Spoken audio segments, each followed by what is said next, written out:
বিসমিল্লাহির রহমানির রহিম। আসসালামু আলাইকুম ওয়া রাহমাতুল্লাহি ওয়া বারাকাতুহু। আশা করি আল্লাহ তাআলার অশেষ রহমতে আপনারা সবাই ভালো আছেন। আমিও ভালো আছি আলহামদুলিল্লাহ।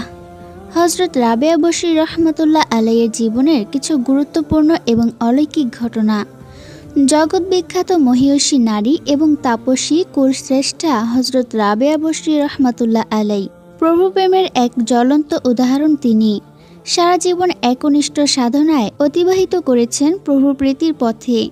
আমাদের আজকের আলোচনায় থাকছে মহিয়সী নারী হযরত রাবেয়া বশরী রহমাতুল্লাহ আলাইহির জীবনের কিছু গুরুত্বপূর্ণ ও অলৌকিক ঘটনাবলী, যা জানা আমাদের প্রত্যেক মুসলমানের অবশ্যই প্রয়োজনীয়। একবার হজ করার উদ্দেশ্যে মক্কার পথে রওনা হয়েছেন তাপসী নারী হযরত রাবেয়া বশরী রহমাতুল্লাহ আলাইহি। কাবার অদূরে গিয়ে তিনি ধ্যানমগ্ন হয়ে পড়লেন। হঠাৎ তিনি দেখতে পেলেন কাবা তাকে স্বাগতম জানানোর জন্য এগিয়ে এসেছে। তখন রাবেয়া বশরী রহমাতুল্লাহ আলাইহি বললেন, এ ঘর দিয়ে আমি কি করব? আমি এ ঘরের মালিককে চাই। প্রভু তো বলেছেন, যে আমার দিকে আধ হাত এগিয়ে আসে আমি তার দিকে এক হাত এগিয়ে যাই। এক চোর একদিন চুরি করতে এলো হযরত রাবেয়া বশরী রহমাতুল্লাহ আলাইহির ঘরে। রাবেয়া বশরী রহমাতুল্লাহ আলাইহি তখন উপাসনার পর তন্দ্রাচ্ছন্ন। চোর রাবেয়া বশরী রহমাতুল্লাহ আলাইহির চাদরখানা তুলে নিয়ে যেতে উদ্যত হলো, কিন্তু ঘরের দরজা কোথায়? বহু কষ্টেও সেই চোর ঘরের দরজা খুঁজে পেল না। এমন সময় ভেসে এলো এক অলৌকিক কণ্ঠস্বর, বলল, হে হতভাগা, তুই কি জানিস কার ঘরে চুরি করতে এসেছিস? যদিও সে নিদ্রাচ্ছন্ন, কিন্তু তার প্রহরীরা তো জাগ্রত। আগত চোর চুরির ইচ্ছা পরিত্যাগ করল এবং চাদরখানা যথাস্থানে রেখে দিল। চাদর রেখে দেওয়ার সঙ্গে সঙ্গেই সে খুঁজে পেল ঘরের দরজা। অতঃপর চুপচাপ দরজা দিয়ে বেরিয়ে গেল। রাবেয়া বশরী রহমাতুল্লাহ আলাইহি বিবাহ করেননি। অনেক বর্ণনা মতে এটাও পাওয়া যায় যে তার বিবাহ হয়েছিল, তবে পরবর্তীতে আর স্বামী গ্রহণ করেননি। স্বামী গ্রহণে তার অনীহার কারণ জানতে চাইলে তিনি বলেন, 3টি বিষয়ে আমি খুব চিন্তায় আছি। যদি কেউ এগুলো দূর করতে পারে তাহলে আমি তাকে স্বামী হিসাবে গ্রহণ করব বা সংসারী হয়ে যাব। বিষয় 3টি হলো, কেউ কি আমাকে বলতে পারবে ঈমানের সাথে আমার মৃত্যু হবে কি না? রোজ হাসরের মাঠে আমার আমলনামা কোন হাতে দেওয়া হবে? হাসরের দিন 2টি দল হবে, একটি হবে জান্নাতের এবং অপরটি হবে জাহান্নামের। কেউ কি বলতে পারবে আমি কোন দলে থাকব? ভালোবাসা সম্পর্কে হযরত রাবেয়া বশরী রহমাতুল্লাহ আলাইহি বলেন, প্রকৃত ভালোবাসা সৃষ্টির আদি থেকে অন্ত পর্যন্ত স্থায়ী হয়।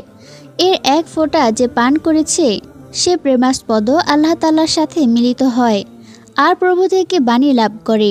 যে আল্লাহকে ভালোবাসে আল্লাহও তাকে ভালোবাসে। হযরত রাবেয়া বশরী রহমাতুল্লাহ আলাইহি বলেন, যিনি তত্ত্বজ্ঞানী তিনি আল্লাহর কাছে পবিত্র অন্তর্করণ কামনা করেন। যখন তাকে পবিত্র অন্তর্করণ দেওয়া হয় তখন তিনি আবার সেটি আল্লাহর কাছে ফিরিয়ে দেন, যেন সেটি লোকচক্ষুর আড়ালে সুরক্ষিত থাকে। একবার এক তত্ত্বজ্ঞানী সাধক হযরত সালেহ আমেরি রহমাতুল্লাহ আলাইহি কথা প্রসঙ্গে বলেন, প্রভুর দরজায় অবিরাম শব্দ করতে থাকলে এক সময় তা অবশ্যই খুলবে। তার এই কথা শুনে হযরত রাবেয়া বশরী রহমাতুল্লাহ আলাইহি বললেন, যে দরজা কখনো বন্ধই হয় না তা খোলার প্রশ্ন উঠে কোথা থেকে? একবার এক লোক মাথায় কাপড় বেঁধে আসলেন রাবেয়া বশরী রহমাতুল্লাহ আলাইহির দরবারে। কারণ জানতে চাইলে সে বলল, আমার মাথায় দারুণ যন্ত্রণা। রাবেয়া বশরী রহমাতুল্লাহ আলাইহি বললেন, সারা জীবন সুস্থতার কোনো চিহ্ন ধারণ করলেন না মাথায়, আর সামান্য একদিনের যন্ত্রণার কষ্টে চিহ্ন ধারণ করলেন মাথায়? একবার একটানা 7 দিন উপবাস করলেন তাপসী রাবেয়া বশরী রহমাতুল্লাহ আলাইহি, সাথে করলেন বিনিদ্র রজনী যাপন। 7 দিন পর এক লোক এক পেয়ালা খাবার দিয়ে গেল তাকে। হঠাৎ এক বিড়াল এসে খাবারটা খেয়ে ফেলল। রাবেয়া বশরী রহমাতুল্লাহ আলাইহি পানি পান করতে যাবেন, এমন সময় হাত থেকে ফসকে গেল পানির পেয়ালাটিও। মাটিতে পড়ে চূর্ণ বিচূর্ণ হয়ে গেল পেয়ালাটি। চিৎকার দিয়ে উঠলেন হযরত রাবেয়া বশরী রহমাতুল্লাহ আলাইহি, বললেন, হে প্রভু, আপনার দাসীর সঙ্গে এ কেমন আচরণ শুরু করলেন? সঙ্গে সঙ্গে ধ্বনিত হলো আকাশবাণী, তুমি চাইলে আমি তোমাকে অঢেল সম্পদ দান করতে পারি, কিন্তু সেক্ষেত্রে তোমার হৃদয় থেকে আমার প্রেম বেদনা তুলে নিব। কেননা পার্থিব প্রাচুর্য আর প্রেমের যাতনা একই হৃদয়ে সমবেত হতে পারে না। এ বাণী শুনে দূর হয়ে গেল হযরত রাবেয়া বসরী রহমতুল্লাহ আলাইয়ের ক্ষুধা পিপাসা। তাপসী রাবেয়া বসরী রহমতুল্লাহ আলাইয়ের প্রার্থনা। হযরত রাবেয়া বসরী রহমতুল্লাহ আলাইয়ের প্রার্থনা অত্যন্ত নিগুড় ব্যঞ্জনাধর্মী।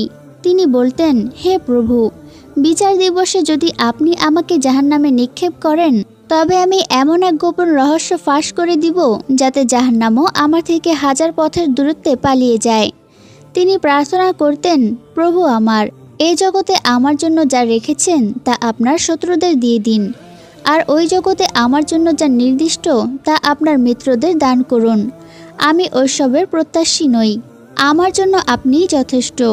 জাহান্নামের ভয়ে যদি আমি আপনার ইবাদত করি, তাহলে আমাকে জাহান্নামে ছুড়ে দিন, আর যদি আমি জান্নাতের আশায় আপনার ইবাদত করে থাকি, তাহলে আমাকে জান্নাত থেকে বঞ্চিত করুন। কিন্তু যদি আমি শুধু আপনার উদ্দেশ্যে ইবাদত করে থাকি, তাহলে দয়া করে আমাকে আপনার চিরসন্তুষ্টি দান করুন। আপনার দিদার থেকে আমি যেন বঞ্চিত না হই। মর্মমূল কাঁপিয়ে দেওয়া প্রার্থনা ছিল তার। তিনি বলতেন, প্রভু, আপনি যদি আমায় জাহান্নামে নিক্ষেপ করেন, তাহলে আমি আর্তচিৎকার করে বলবো, আমি তো আপনাকে ভালোবাসতাম। বন্ধুর সাথে বন্ধুর কি এইরূপ আচরণ মানায়? আর এই প্রার্থনার উত্তরে তিনি শুনতে পান, তুমি আমার সে বন্ধুদের অন্তর্ভুক্ত হবে যারা পরকালে আমার সাথে কথা বলবে। সুবহানাল্লাহ।